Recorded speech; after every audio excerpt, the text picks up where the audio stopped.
Assalamualaikum warahmatullahi wabarakatuh.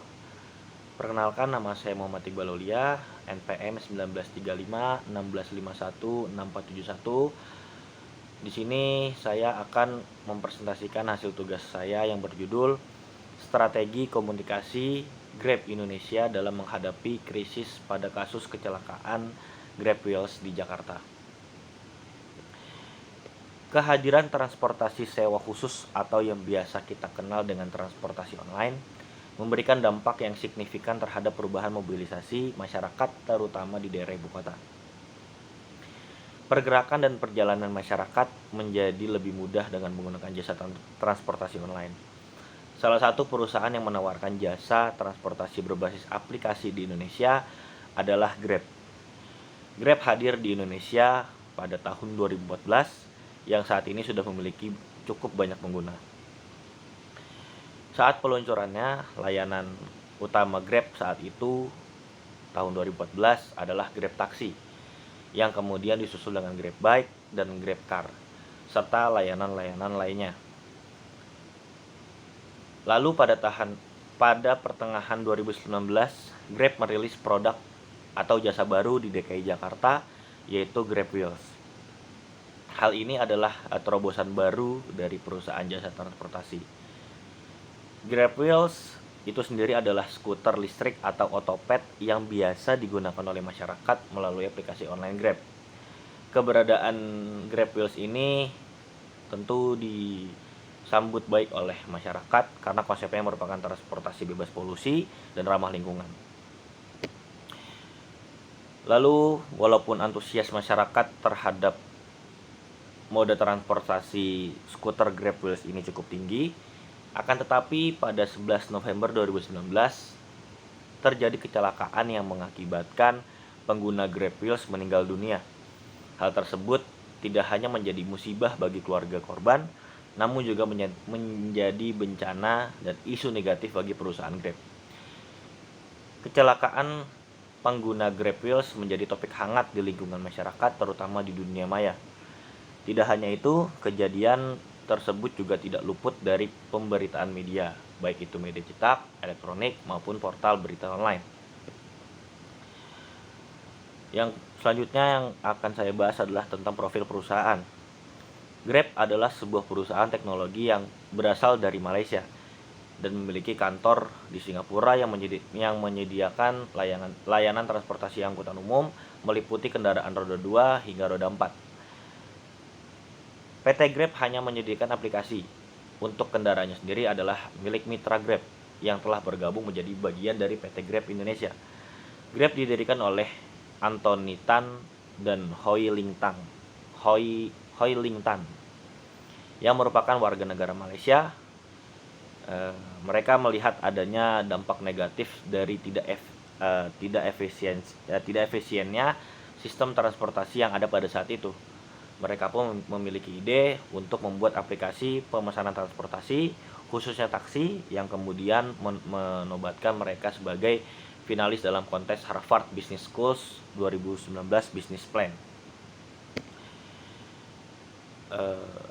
Grab merupakan aplikasi layanan transportasi terpopuler di Asia Tenggara yang kini telah berada di Singapura, Indonesia, Filipina, Malaysia, Thailand, dan Vietnam.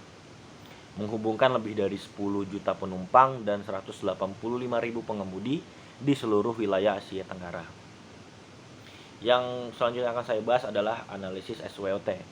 Yang pertama ada strength. Strength yang pertama, Grab dapat memesan layanan transportasi dengan hanya menunggu di rumah atau titik penjemputan yang kita inginkan. Selanjutnya, bukan hanya transportasi untuk berpindah dari lokasi ke satu lokasi lain, namun kita bisa memesan makanan dan minuman tanpa harus keluar rumah. Kita juga bisa mengirim barang tanpa harus mengunjungi agen pengiriman. Yang selanjutnya ada weakness. Ada dua di sini. Yang pertama, masih banyak masyarakat yang enggan menggunakan layanan Grab dikarenakan mereka menganggap driver akan mengantarkan mereka ke suatu tempat merupakan orang lain yang tidak mereka kenal sama sekali asal-usulnya. Yang kedua, jika ojek pangkalan biasanya adalah penduduk sekitar yang sudah diketahui dan dikenal oleh sebelumnya. Yang ketiga ada opportunity. Opportunity dari PT Grab ini memberikan peluang besar bagi masyarakat untuk meningkatkan taraf hidup menjadi lebih baik dengan dengan bergabung menjadi mitra Grab. Yang kedua, dengan program Grab Loyalty Rewards yang dimiliki Grab, pengguna aplikasi Grab akan semakin loyal atau setia menggunakan Grab sebagai penyedia layanan transportasi online favorit. Yang terakhir ada treat.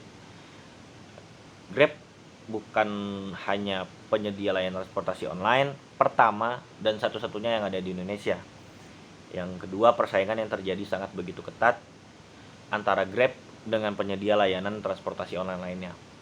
Yang ketiga, munculnya perusahaan sejenis Grab di Indonesia yang menawarkan kelebihannya masing-masing, membuat Grab harus bekerja keras guna menjaga eksistensi Grab di Indonesia.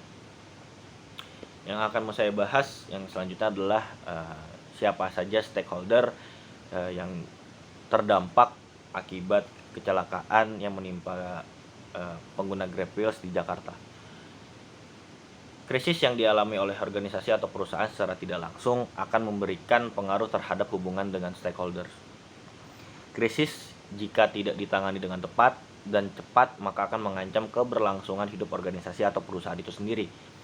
Dampak krisis terhadap perusahaan akan dapat diringankan jika perusahaan tersebut bisa mengelola krisis dengan baik atau yang biasa kita sebut dengan krisis manajemen.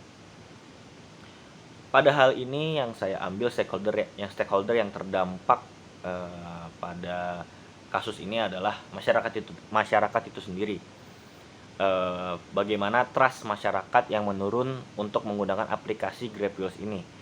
Walaupun dalam kecelakaan ini CEO dari Grab itu sendiri sudah mengklarifikasi terkait kejadian tersebut, pun tidak menghindari minat masyarakat tentang Grab Wheels ini yang menurun akibat faktor keamanan.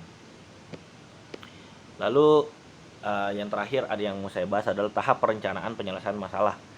Yang pertama